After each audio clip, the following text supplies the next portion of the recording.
안녕하세요. 배짱이가 되고픈 개미부부입니다. 오늘도 좋은 하루 보내셨나요? 오늘은 현대차 왜 사야 하나요? 4가지 투자 포인트에 대해서 말씀드리도록 하겠습니다. 먼저 오늘의 장마감입니다. 코스피는 건설주의 정책수의 기대와 외국인 순매수세에 힘입어 오른 게 긍정적으로 작용하며 3,143.26포인트로 0.19% 상승 마감했습니다. 코스닥은 아스트라제네카 백신의 혈전 이슈 및 코로나19 재확산에 시젠 등 관련주가 급등하고 서울 주택공급 규제 완화에 건설, 건자재도 강세 보이며 982.02포인트로 0.90% 상승 마감했습니다. 다음 현대차 오늘 주가 보시겠습니다. 오늘 반도체 수급 관련해서 긍정적인 뉴스 있었습니다. 덕분에 오늘도 약보합으로 시작했지만 23만 1,500원에 0.65% 상승 마감했는데요. 어제 현대차는 반도체 수급을 차종 라인 조정 등으로 해소해 볼 것이라고 했습니다. 현대차는 차량용 반도체 대란이 장기화할 가능성이 높아짐에 따라 국내 협력업체 및 계열사들과 수입산을 대체할 수 있는 국산 차량용 반도체 제품을 적극적으로 개발하여 생산 차질을 최소화할 방침이라고 밝혔습니다. 하지만 수백여 개에 달하는 차량용 반도체 부품을 단기간 내 개발할 수는 없어 울산 1공장에서 시작된 가동 중단 사태의 확산은 불가피한 상황으로 보입니다. 현대차는 최근 국내 중견 전자업체 M사와 협력해 그동안 주로 수입에 의존해왔던 일부 반도체 부품의 국산화에 성공했고, 해당 제품은 자동차 전장 제품을 종합적으로 컨트롤하는 통합 차체 제어 시스템과 전자 제어 장치 등이라고 합니다. 이들 제품은 그동안 해외에서 많이 수입해왔는데 지난달 일본 르네사스사에서 화재가 발생하면서 수급난이 발생했고 이로 인해 재고가 급격히 소진되면서 울산 3공장이 1공장에 이어 가동 중단 위기에 처하자 협력사와 빠르게 대체품 개발에 나섰던 것으로 파악되고 있습니다. 현대차는 차량용 반도체 공급난이 최소 올해 하반기까지 이어질 수 있다고 보고 대체품 개발에 속도를 내고 있습니다.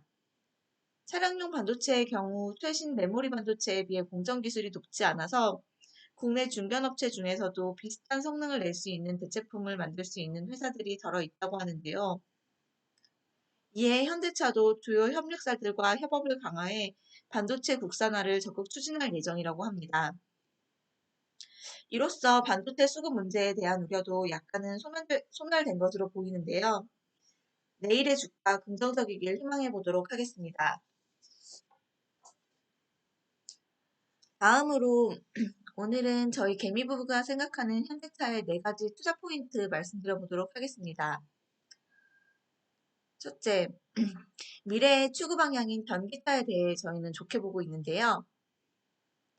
블룸버그 뉴 에너지 파이낸스 보고서에서는 글로벌 전기차 시장을 2025년 850만 대에서 2040년 5,400만 대로 급성장할 것으로 전망하고 있습니다. 통상 약 2만에서 3만 개의 부품이 집약되는 내연차와는 달리 전기차는 만 이하의 부품이 소요되는 것으로 진입장벽이 비교적 낮은 편입니다. 현대차는 디젤 엔진 신규 개발을 지난해부터 중단했으며 내연 기관차 퇴출 시점이 가시화됨에 따라 관련 투자 비용 역시 급격히 축소되고 있습니다. 친환경 차로의 대전환이 가시화됨에 따라 내연 기관차 부분 구조 조정과 효율적인 투자 집중이 가능해진 것으로 보입니다. 전기차로의 전환 과정에서 비용 축소 역시 수익성 강화에 일조할 것으로 보입니다. 둘째, 자율주행을 위한 하드웨어 플러스 소프트웨어의 기술력인데요. 자율주행 기술 등이 확대되면서 하드웨어보단 소프트웨어 기술이 중요한 요소가 되었습니다.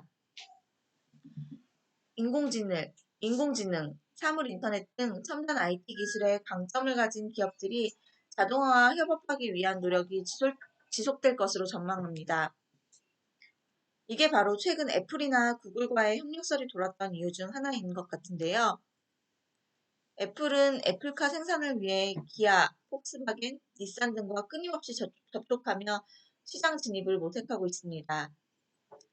UBS는 최근 애플이 10년 내 전 세계 전기차 시장의 8%를 장악할 것이라는 전망을 내놓기도 했는데요.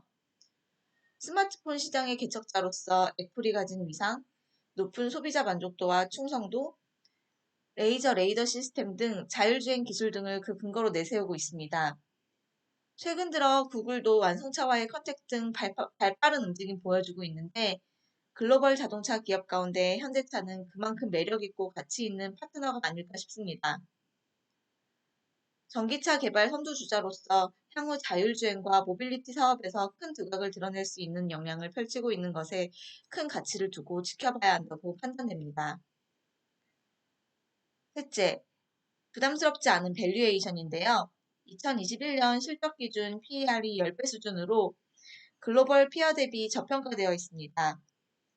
미래차 성장성 재평가받고 있는 국면이기 때문에 추가적인 밸류에이션 상승 충분한 여력 있다고 판단됩니다.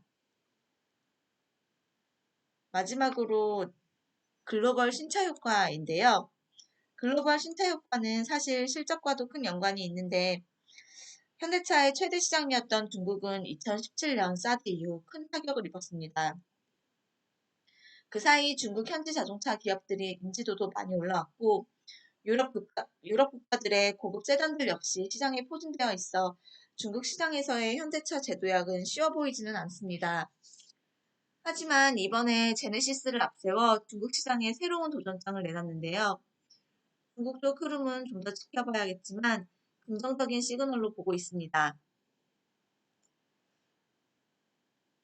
구미 시장 쪽 흐름은 아주 좋아 보이는데요. 특히 미국에서 최근 타이거 우즈가 GV80을 몰다 차량 전복 사고를 당했지만 내부는 거의 파손되지 않아 큰 주목을 받았습니다. 3월 미국에서 판매된 현대차는 2020년 같은 달에 비해 117.3% 증가한 78,409대 판매했다고 합니다. 모델별로도 팰리세이드와 코나는 역대 최대 판매 실적을 보이면서 현대차는 세계에서 두 번째로 큰 자동차 시장인 미국에서 제2의 도약을 시작했다는 평가를 받고 있습니다. 오늘 현대차 투자 포인트까지 살펴봤는데요. 장기적으로 안정적이고 가치 있는 투자처가 아닐까 다시 한번 되새겨보았습니다. 여러분 오늘 하루도 고생하셨고요. 저희 영상 들어주신 여러분 감사합니다.